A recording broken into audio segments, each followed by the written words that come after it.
with Professor Guido van Ham, who is a professor of immunology and virology, also of the University of Antwerp, and an emeritus professor of the Institute of Tropical Medicine of Antwerp.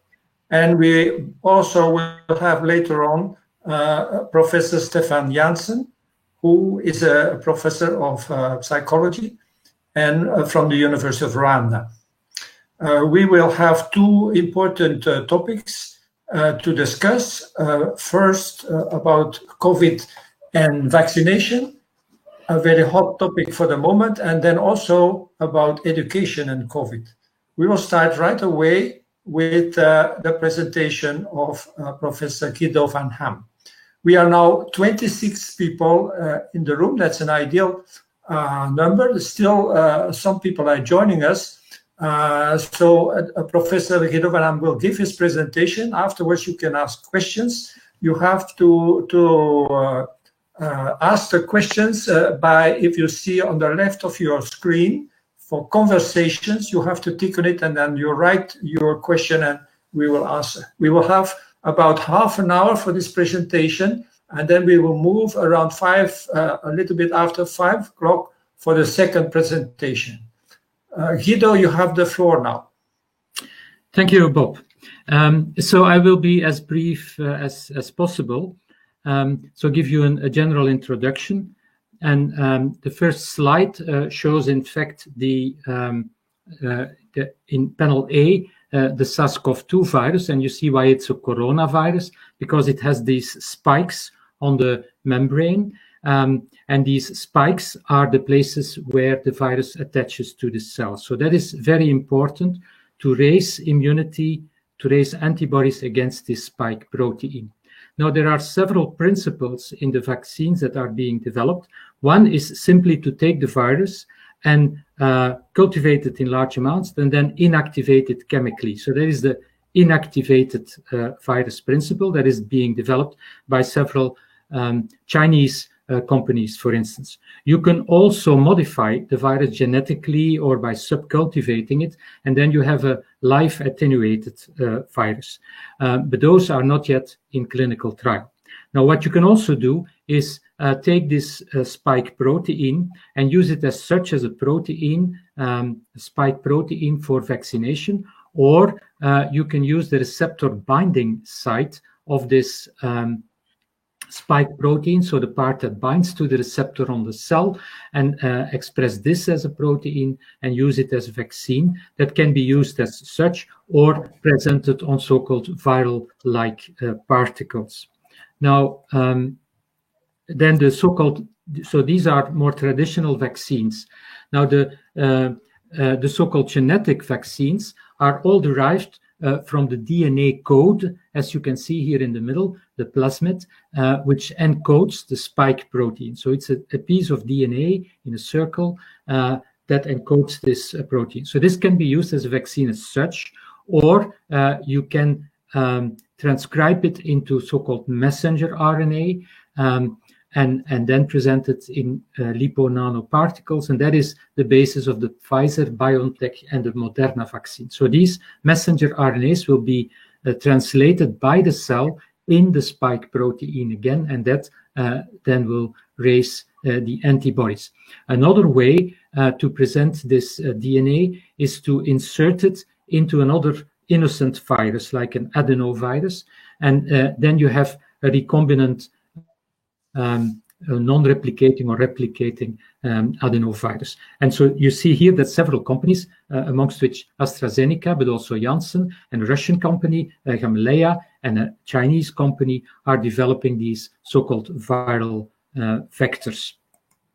So in fact, there are at this moment like more than 150 different vaccines in development, but only 11 are in the last phase, and only a few have already announced their results. So you see here there is a variety of DNA vaccines, of inactivated viral vaccine, non-replicating viral vectors, proteins, RNA-based virus-like particles, etc., all that I mentioned in the previous slide. Now, as I said, so there is a lot of these, most of these vaccines are still in what we call the preclinical phase, so in the lab, in animal models, etc. But as you can see here, there is less than 50 that are already in humans, either in phase 1, which is just for safety, or phase 2, where the capacity of the vaccine to elicit antibodies is studied, or in phase 3, which is the final phase where you show efficacy of the virus against infection.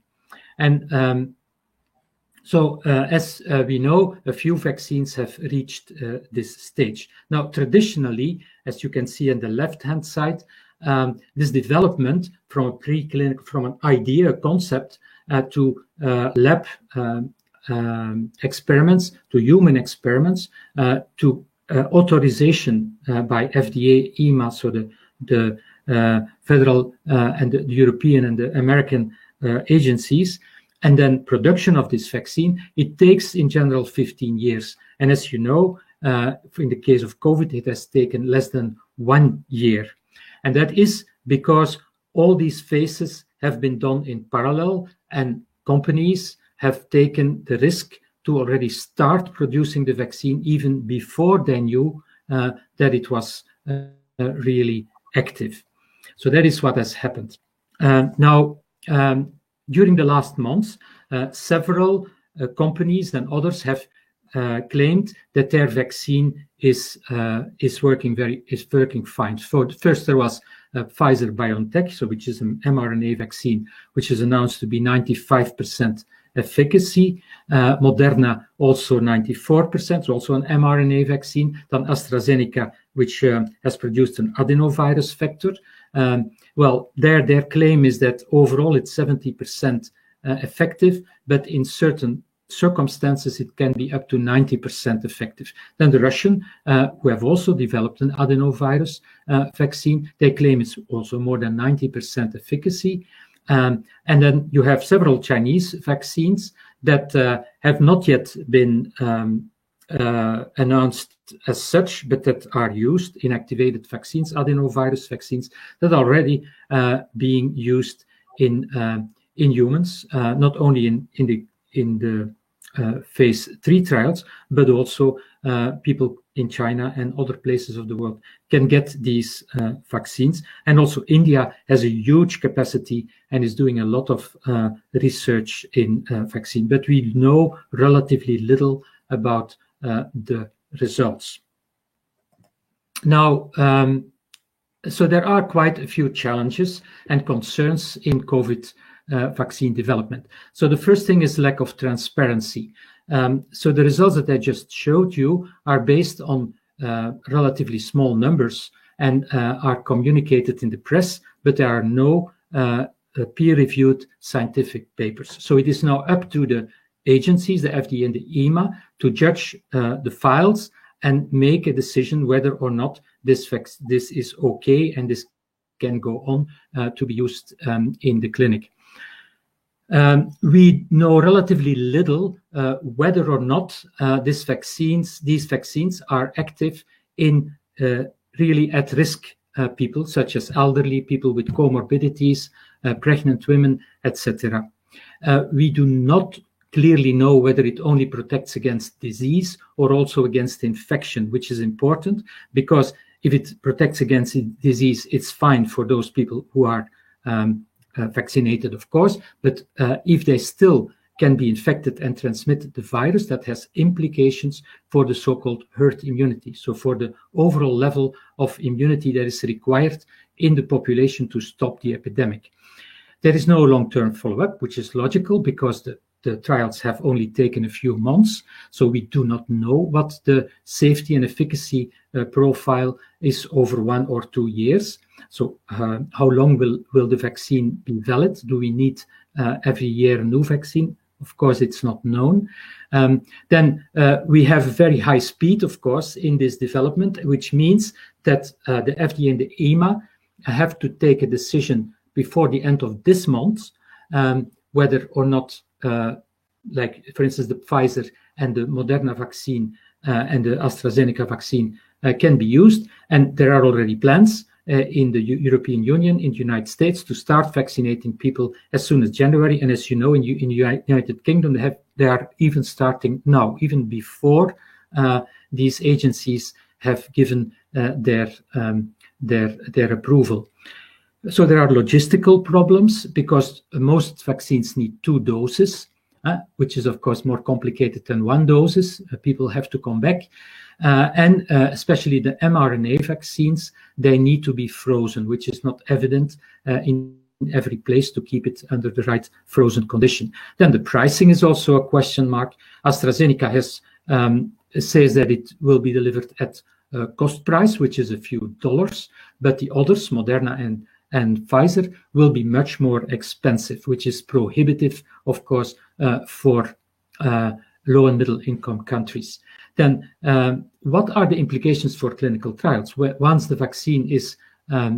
these vaccines are being rolled out, will it still be possible to do placebo-controlled clinical trials for other candidates of vaccines that could have a better profile, but you need to test this in humans? Will this still be possible? And of course, also the question, to what extent will these vaccines be accessible for low and middle income countries?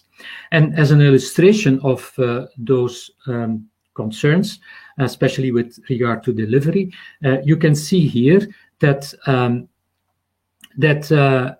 AstraZeneca has a plan to develop 3 billion doses in the coming year. And all of these 3 billion doses have already been pre-ordered by countries. The same is true, for Pfizer, Moderna, and Gamaleya. So it's 1 billion doses that is already being ordered, and you will see in a minute by whom it has been ordered.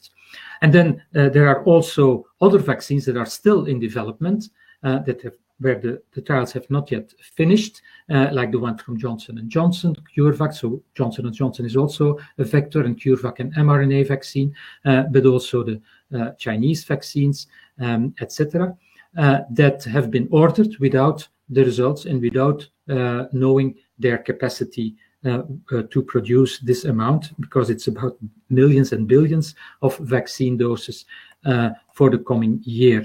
And here you see how much some countries have invested in ordering vaccines already. Canada is the champion because it has pre-ordered, so it has promised to take the vaccine if it is active with several companies in such a way that already 8 doses are available for every Canadian, while of course only 2 doses are needed. And you see that the United States and the United Kingdom and Australia have also ordered a lot of doses. The European Union is a bit more reasonable, you could say. It has a pre-ordered 4 so even if some of the vaccines don't work, there will still be a vaccine for all the European citizens, you could hope, Japan, etc. But then, of course, you see that at the end, this is COVAX. This is the organization that is meant to provide vaccines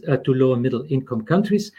For the rest of the world, there is very little left, of course, in terms of doses. So it doesn't come as a surprise that people, even in the West, are suspicious about many things in the corona crisis, but also about vaccines.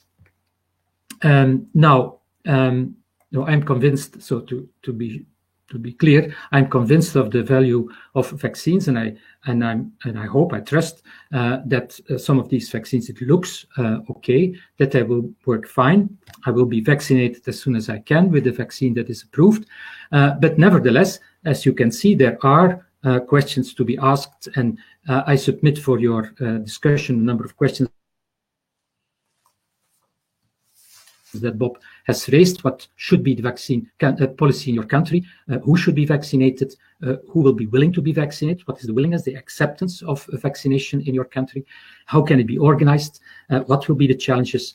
Where will we find the funding for vaccination campaigns also in low and middle income countries? Well, thank you for your attention. I'll check whether there is already. I don't see so many questions at this moment. Yeah. I see some of the questions. The possible administration, are we likely going to see mandatory COVID vaccination roll out programs for everyone in Belgium, or is it likely to be an optional process? Well, with regard to Belgium, it has already been decided that the vaccine will be free for the consumer, for the person, but that it will not be compulsory to be vaccinated. So in general, the willingness of the Belgian population to be vaccinated for other diseases is rather high. So the vaccination degree, like for measles, etc., is more than 90%. So the expectation is that enough people will be willing to be vaccinated to create a so-called herd immunity. So that is that there is a level of vaccination in the population, even when everybody is not vaccinated, that it is sufficient to end the epidemic. And the presumption is not proven at this moment is that this level would be about 70%. In Belgium, we would expect that we would reach this 70% relatively easily, so that people are willing to be vaccinated.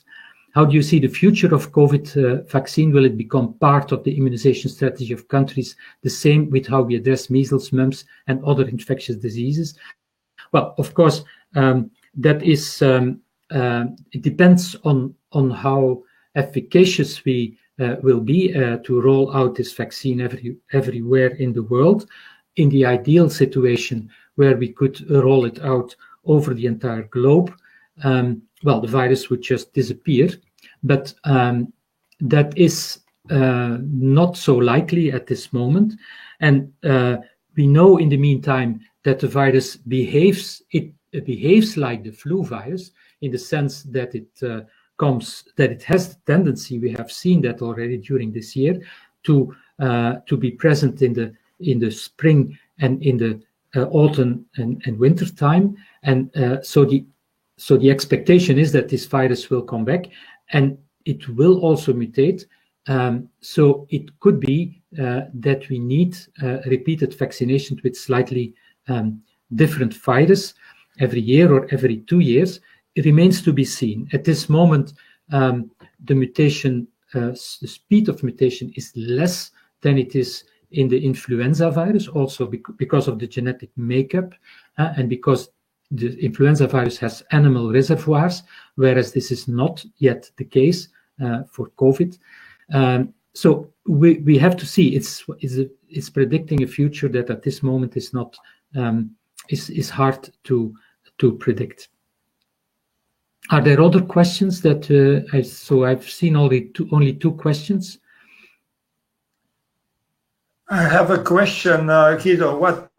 And to the audience, my question is: in your country, do you think that people will be willing to be vaccinated? As we know that the epidemiology is quite different from one country to another, yeah. And in some regions, for example, in Africa, the number of people with serious disease is quite low. So, what do you think will be the willingness to be vaccinated?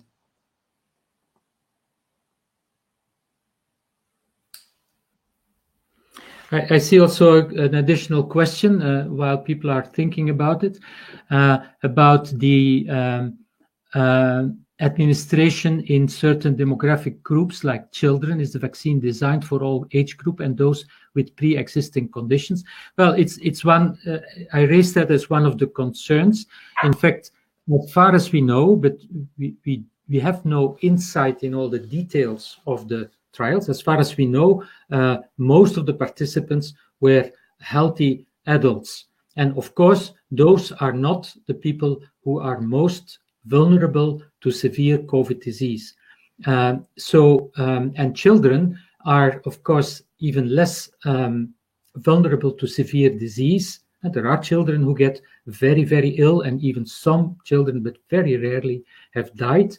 But it's more the older adults, people with so-called comorbidities, diabetes, obesity, hypertension, cardiovascular, pulmonary disease, that are more vulnerable. And one of our concerns is that these people have not been involved sufficiently in the trials to be sure about the effectivity of the vaccine in these groups. Now, when we want to obtain a so-called herd immunity, so the majority of the population being immune, then of course we need to vaccinate everybody who is willing to be vaccinated, including the children.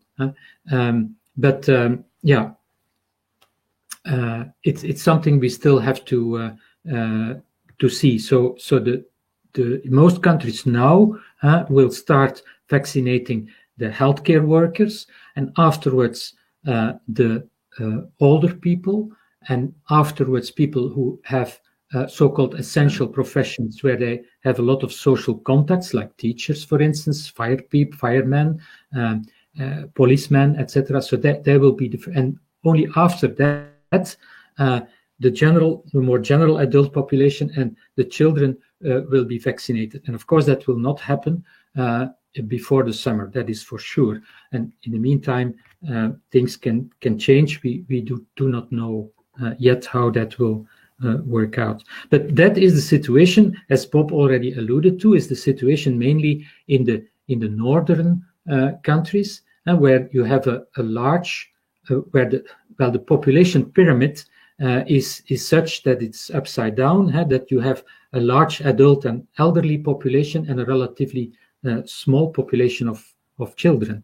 And so the situation is quite different in the south, where we have seen less pathology, less severe disease, less mortality than in the north for once. And there the question is, of course, how much should you invest in this health problem versus other health problems that are also present, and other infectious diseases that are also prevalent and that may be more dangerous in that particular context. So, yeah. Any ideas about that, or any other questions? It's an invitation to be critical and to ask us the questions you have around this relatively hot topic. Yeah?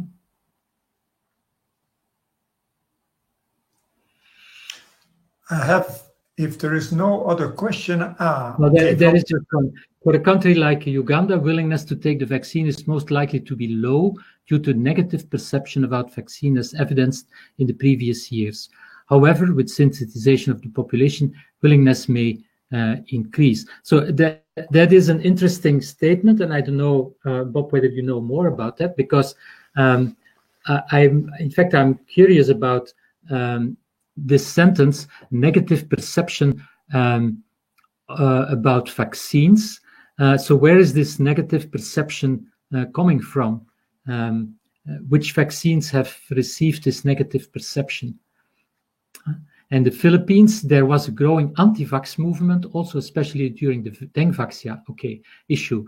But what I feel from the grassroots level is that the majority of us from Philippines are supportive of vaccination program, only if it comes from countries where transparency, communication is high. Well, yeah, transparency.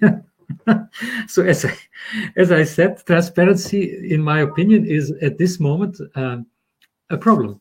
But I hope that, and it should be, that this problem is temporary, in the sense that I would expect that at the end of this month, when the FDA and the EMA have evaluated the files of Moderna and Pfizer and AstraZeneca, that these files will become available for us scientists to see, what has really been done and think about it and raise our concerns if we have some, or if we don't have many concerns, then we can indeed motivate people to participate in the vaccination program. As a person like me and Bob, we are over 65, so we are more than willing to get a good vaccine, because we know we run a risk by this infection.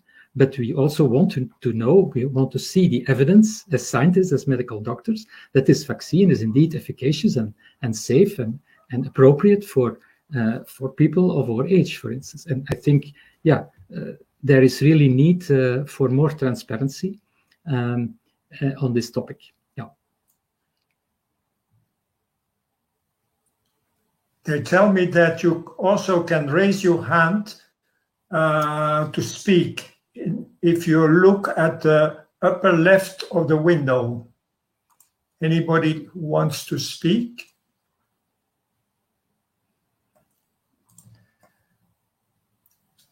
Guido, it's also important who should be first be vaccinated in the different countries. I think there is, well, in my mind, there is no discussion about that. That is the healthcare workers, of course, because we have seen, especially in our countries, we have seen a lot of disease and even mortality in healthcare workers because they are, despite all the preventions they take, exposed to the virus, and they are very important, of course, for our health system. Yeah, I see also now Linda from Kenya. Kenya, there was a tetanus vaccine a while back that was rumored to cause infertility. I think the suspicion also exists here because of things like that.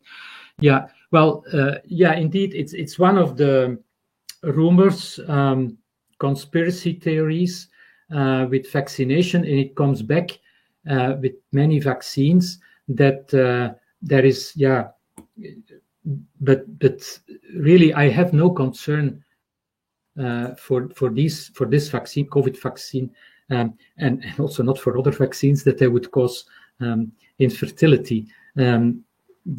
That's I mean, I still have some questions and concerns, but not that one. There is no reason, really no reason to think that could be the case.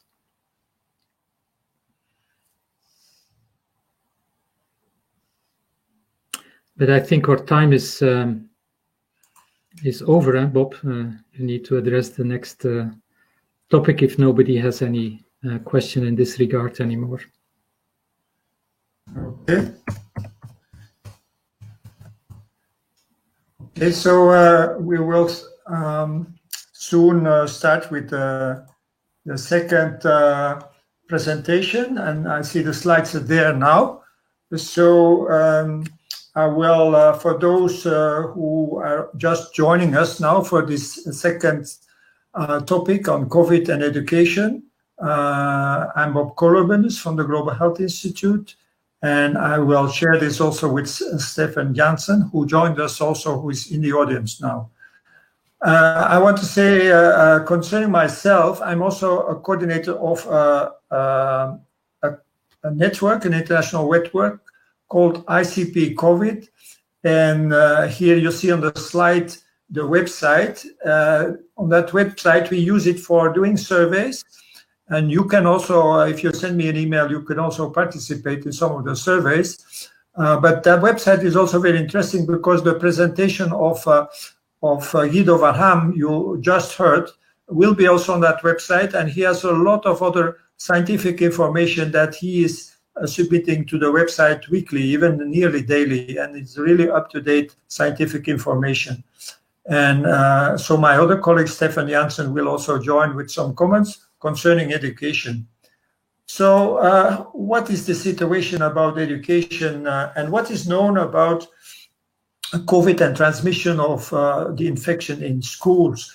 And here you see a slide from WHO, who has done a big study together with the World Bank, and that also on that website is summarizing some of the most important points concerning children and COVID. It's clear that children indeed could transmit the virus to each other and to other age groups. But it's clear children generally do not develop serious disease and are not super spreaders. They are more likely to to spread if they are older, but the very young ones are really not major super spreaders. There have been school outbreaks of COVID, but they are relatively rare, and they are often introduced by the teachers. There have been more serious outbreaks in situations when there is very high community transmission. And this happened, for example, in Israel, where there were a high number of students in poor ventilated rooms. It was very hot, and there was air conditioning. The windows were closed, and there were very many students in the room, and nobody was wearing the mask because it was too hot. And then you had an outbreak. 153 students developed the infection within 10 days after opening the schools, and also many staff members became infected.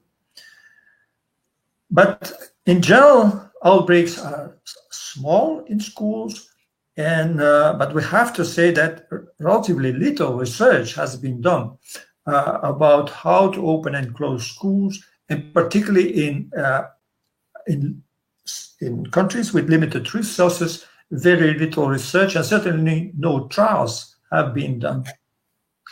So in my presentation, I will discuss about three surveys that have been, large surveys that have been done by different organizations. I think I skipped, I have to go back to the previous one. Okay, I will continue like this. So the first is a survey by Save the Children International, 37 countries. Many parents have been interviewed, and also many children were interviewed.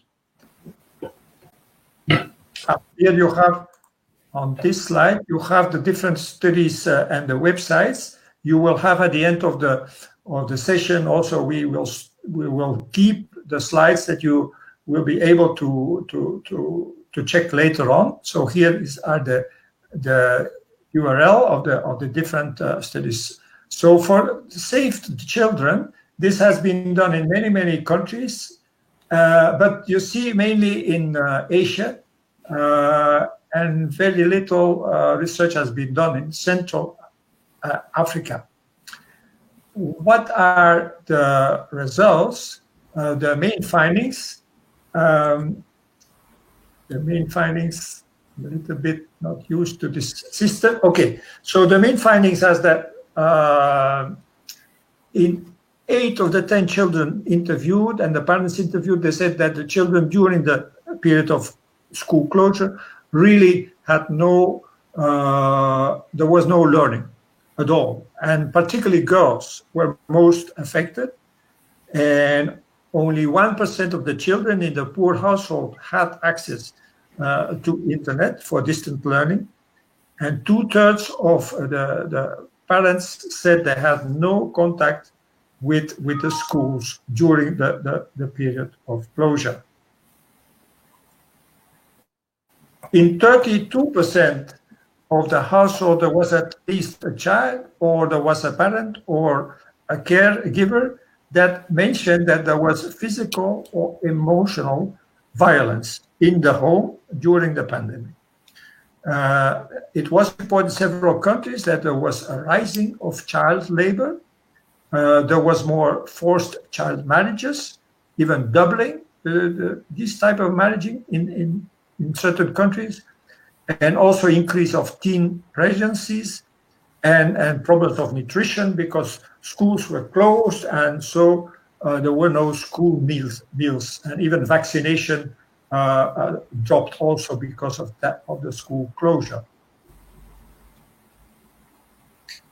The second large study is from UNICEF, UNESCO, and the World Bank, and you also they did a survey in many countries, also including in Africa and Central Africa, like in the DRC.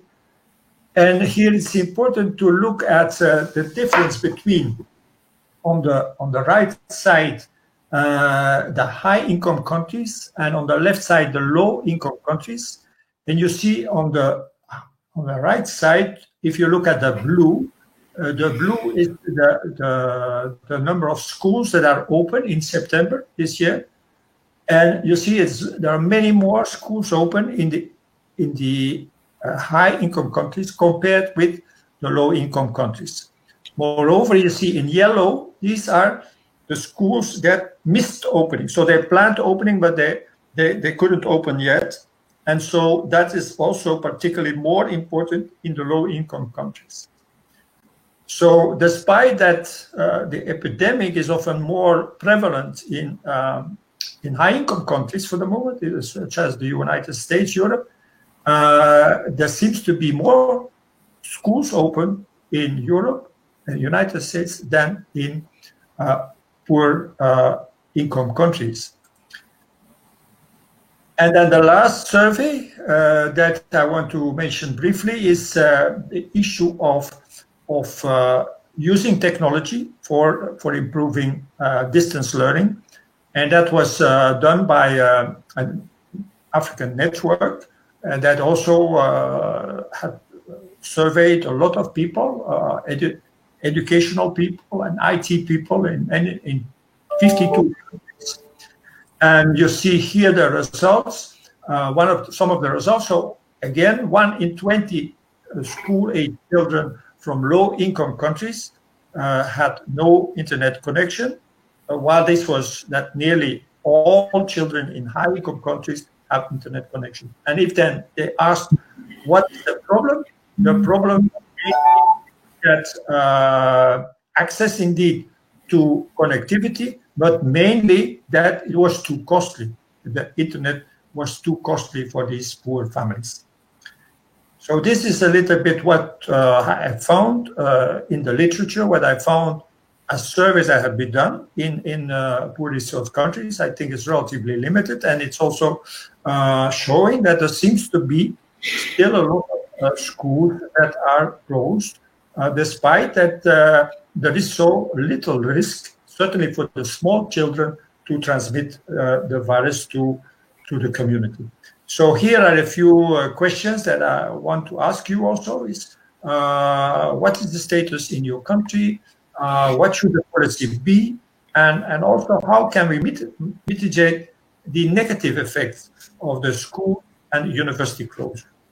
So I'm hoping that you will have a lot of questions and suggestions for this.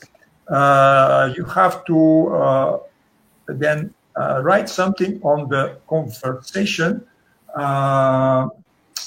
and I see we are still some questions from the past COVID vaccine discussions. Is there any question about education? Stefan, can you add a few things about the situation in Rwanda, for example? Yes, hi Bob, thanks and welcome everyone. I'm glad to see so many participants in this group. So I work at the University of Rwanda. I'm calling in from Kigali, and I work here now since 10 years in the Directorate of Research and Innovation at the College of Medicine and Health Sciences. And I just want to share, I'm sure for many of you, this will be recognizable the way the crisis started and then how we reacted in Rwanda. So when it first started, it was around the 20th of March, when especially the situation first in Italy, and then you could see that the situation in Europe was getting very, very serious. And at that moment in Rwanda, though, we had very big concerns, because if the pandemic would hit with similar severity in Rwanda, we didn't have the capacity with ventilator machines and other care, so we didn't have enough capacity to offer treatment to people, and that is true for the general population, but also even staff at the university was quite concerned, and there was a lot of uncertainty, and there was no way for us to be certain or to be more informed. So what happened in Rwanda is they took a very disciplined approach, different somewhat to some of our neighboring countries who had a more relaxed approach. In Rwanda, they closed the schools immediately. We had a lockdown, 8-week lockdown that started somewhere in, I think, the second week of April. Then there was curfews in the evening, many restrictions. And many of those restrictions are still ongoing. At the time, the idea was to do a school reopening by September and to open with a new school year. But then it didn't quite get organized and there were still many concerns, so we postponed a bit more. At the university, we organized a lot of distance learning, which is really challenging. And many of the things that Bob was talking about in his presentation, we received all of that information from some reports, also like in newspaper, we had a lot of reporting about teenage pregnancies. And then just from day to day, you hear from that there is many more street children in Rwanda, many more beggars, there is more drug abuse. The education that was offered for the vast part of the population. So it just also, as Bob was saying, there was very little options for internet access for most of the people. So there was a radio program that was broadcasted and that served as the education. But it was it's a very limited way of offering education to children. So that's a bit the situation as it developed in Rwanda. At the moment, we have like a partial opening, and we have opened secondary schools, but with a whole series of restrictions, and then what we call P5, P6, so children from 11, 12 years old. And the younger children, those schools are still, for the largest part, they are closed. And there is restrictions like double shifting, so there is only half of the students that can go, and then there is a second shift.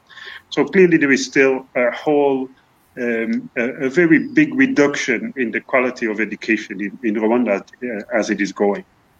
Now, I'm sure that in many of the countries, lower middle income countries, you have gone through similar scenarios. Now, what I wanted to put to you as a question is, or as a thinking exercise, really.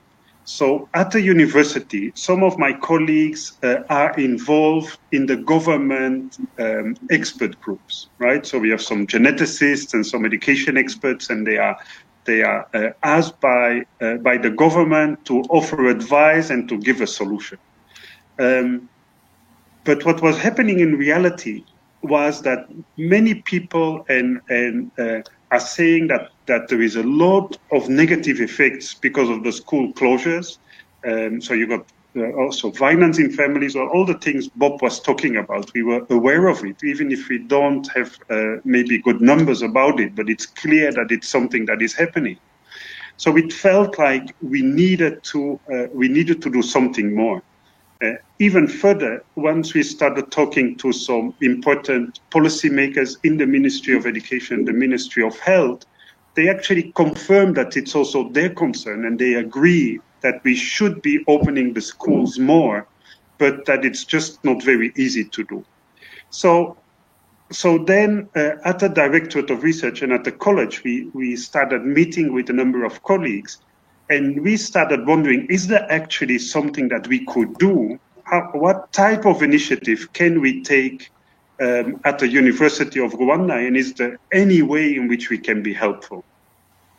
And so we started thinking about what type of steps would we need to take in order to be helpful and to contribute to solving this issue. Because there is, just to repeat again, there is kind of a consensus, and there is quite a lot of people that are actually willing to open the schools again, but there is quite a lot of barriers why it is not happening. So what are your suggestions? What do you think that you could do if you were in our position at the College of Medicine and Health Sciences? Thinking about also positively what you can do, Also, you have to reflect on what are the possible barriers, what are the possible difficulties that you can encounter, and that you should be aware of, or that you should you need to mitigate against before you take action and actually you become counterproductive. So it's an open invitation to you. You see, as a scientist, you need a lot of scientific and objective knowledge, as Guido and Bob were clearly demonstrating. But at the same time, there is also a part like to understand what can we do, and what is our responsibility as researchers. So that's my my question to you.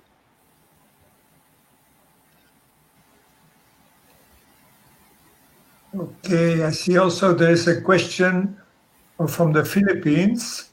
A person wants to become a medical doctor, and she's worried for not getting the right skills by learning online. Indeed, it's a big problem for the medical profession, for learning things in contact with patients, surgery, etc. That's certainly also a problem. But they need to wear all the protective equipment, like people who should work now in the clinic. I think it's still possible to do. We at the University of Antwerp, we still continue training medical doctors in the clinics, and so it can be done safely. I was surprised that, for example, in Rwanda, we saw a few mortality because of COVID. There is so much hesitation to open the schools, particularly certainly the younger ones. They really are not very likely to transmit the infection. And there's so many negative effects of having the schools closed. So is there, among the audience, are there any other countries where the schools are still partially closed and even completely closed?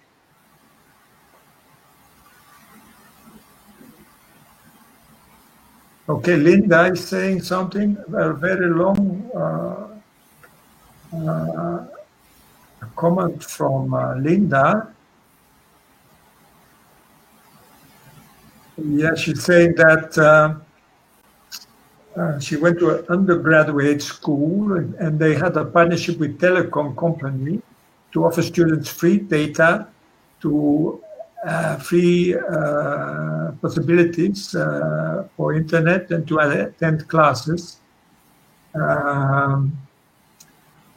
So the internet in Kenya seems to be relatively, and the government is subsidizing the internet costs of installation of electricity to make it accessible. Similar programs should be set up for Wi-Fi. And then also we have somebody from Marie Angeli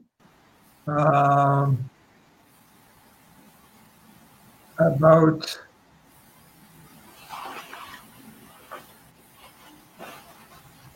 that students. Yeah. It's a long text. Yeah. Yeah, but it seemed to be similar problems than but the ones that that Stefan mentioned. And I have also this question: how is it possible that that the countries in the south are hesitating so much to reopen the schools while they see that their population is not affected to the same extent than the countries in the north, who have actually already reopened the schools? Because if you look at it in I see relative as it is expressed, Belgium in Kenya will be going open in January, fully. So in Belgium, for the moment, where we have so much COVID mortality, hundreds of people die every day, that schools are open, and the under 12 years old, they go to classes, and they even don't wear face masks. The small children don't wear face masks. They are in bubble. They don't share classes. So they remain in their own class. That's what we do. But the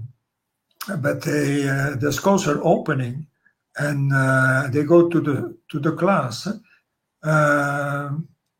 So we have Alice from Uganda says that the schools are still also in Uganda still partially closed, with only students in their final year of education at the different levels. Online learning has been adopted by schools. That's very good. That there is now online learning, and I think this is a good thing from the COVID. That really the importance of the internet becomes more and more important, and that is certainly a positive effect. But we should not forget that it's also important really to go to school and that the children can meet their colleagues and socialize with them, and face-to-face teaching is always better and more interactive. Then we have Tua from wait, because now we have more and more people who are talking about their countries.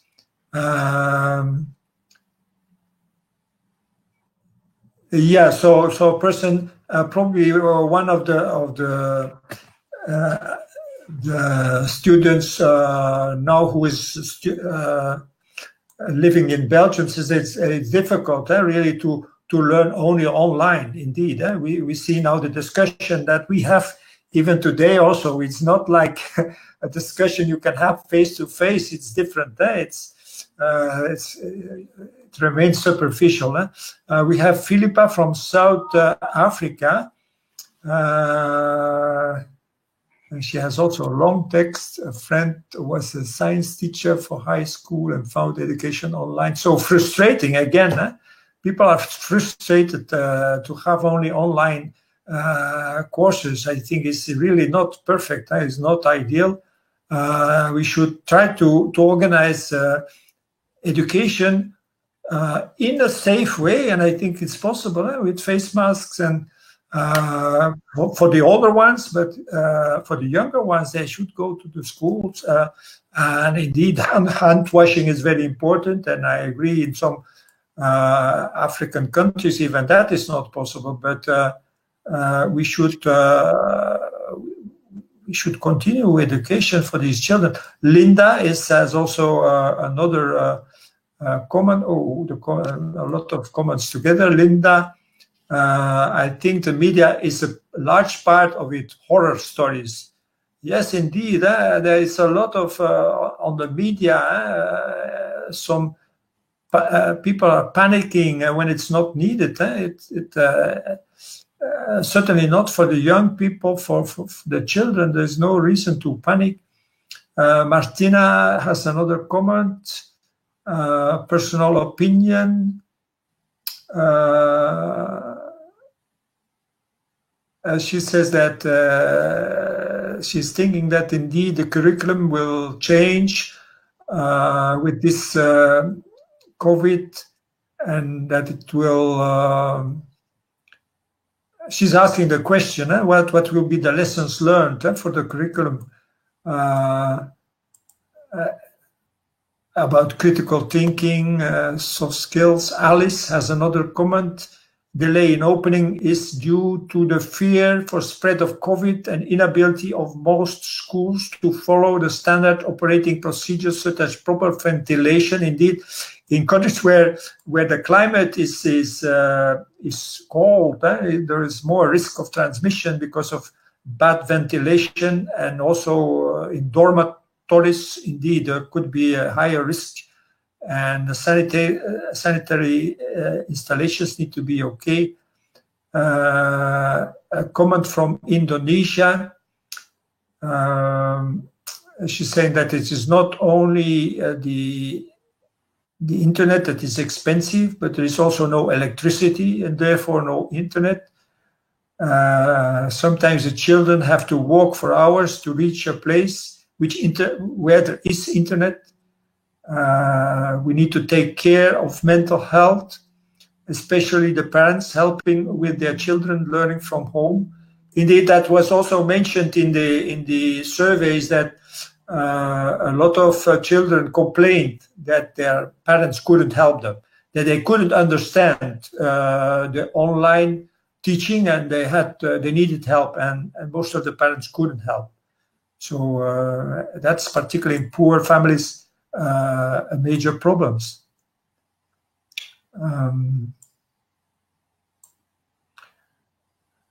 Yes. Bob, if I can chip in a moment on the question that Guido also asked before about like what could be the reasons for countries in the south why we are not closing up the schools while the pandemic is less serious compared to the north. And I think there's a combination of factors. So when we were analyzing, when we were discussing, we saw that there was a certain distribution of responsibilities. So the schools are under the responsibility of the Ministry of Education, and but they felt that they didn't have all the expertise to take the decisions. Still, it was their ministry, and then the Ministry of Health had some reservation, not stepping on the toes of the people of the Ministry of Education because it's not within their ministry. So it's a kind of a practical reason, but quite important. And so that's why, it shows you the importance of trying to negotiate and making sure even of communication. And because so many people are like one of the senior people that we talked to said, well, thank you. We are all the time cooking in our kitchen, but now somebody from the restaurant is coming to tell us what we are cooking. And so they do not necessarily, they see what they are doing. The people don't necessarily see what they are not doing. So that is one issue. I think another important explanation is also that in Rwanda, people were very, very focused on controlling the COVID, and that's a clear goal, and it's one goal, and you can focus on that. And then saying that now we need to open up the schools, and it might have an effect on the COVID. So all these secondary effects that we talk about, like the worse education, people see it as a problem, but it makes it much more complicated to make a decision, and it has. Yeah, because you need to suddenly take much more variables into account, so it's a much more difficult decision. And I think for that reason, there is some hesitation to take that responsibility on your shoulders. So it's quite, all very good motivations, but not necessarily leading to the best result, which I also believe is a more opening of the schools. Thank you. Okay. Okay. Anybody has found the way to for the audience also to speak? At the left corner, there seems to be. I don't see it. I don't see it myself, so that's a little bit problematic that you have to write and then to read. So we're about, we have for this second session also half an hour. So we had these two sessions. If there are any common additional questions also for Guido, maybe there is another one. So they say that the third icon from the top. No. Somebody found it. One guy. I will give you, you can talk if you want, Dan. I just want to share also my experience during the start of the lockdown. Good. Yeah, during the start of the lockdown when everything was closed. And then, Philippines, I'm from Philippines. So we see that the country has been struggling to get up their resources upfront to bring all the face masks and, the medical equipment. So we see in reports that, hospital medical staffs are trying to innovate, which should not be the case because these are hospitals. They have a very important role in the healthcare system. So I get so frustrated from that one that it took a lot of emotional toll and mental toll on me. But I decided that, hey, I can be worried a lot, or I can make something out of it. And so I started talking to friends. I told them that, hey, I wanted to help. I wanted to, raise funds and then give the money or give medical supplies to the hospitals who really need it. And so fortunately, after 1 month of trying to raise funds, our group raised some money, and then 60% of that we sent it to Lung Center of the Philippines, which is in Manila, and then the 40% was in a province, in a hospital where they are also taking care of the COVID patients. Okay. Anybody else who found the button to speak, please go ahead. On the left corner, upper corner, there's a microphone or a possibility. Or if you have still something you want to say. I wanted to quickly react to our friend from the Philippines. It's a very admirable initiative. And I think it happened in many of our countries. In Rwanda, also many people engaged in food distribution or also different types of help. And so, yeah, thank you for your efforts. And I'm sure in Philippines as well as in Rwanda, it was very necessary, and the help that people initiated themselves was really important. Yeah. So congratulations. It's either you just let things happen, or you take actions and you take control of, try to do something out of the negative situation. It is indeed. Okay, so if there are no additional comments, I think I can summarize that. Let's hope that we have soon this vaccine, but there's a vaccine for everybody, that the vaccine will work and for a long time, so that we don't need to be vaccinated even every year. That we can start indeed with vaccinating first the healthcare workers and those who are most at risk for developing serious disease, but really everywhere in the world. And then that we really can start opening everywhere, all the schools, in a safe way. And that indeed we should not forget that these young people that are the future for our society, and that is extremely important. It's a question of a priority to have education really done, and that we support these the youngsters for many reasons, for learning, but also for their mental health and their development. So thank you all. I thank Guido for this very interesting presentation about the COVID, and for Stefan for the explanations about Rwanda. I hope you enjoyed it. I think this session is now over, but there are still some face-to-face activities and networking possibilities.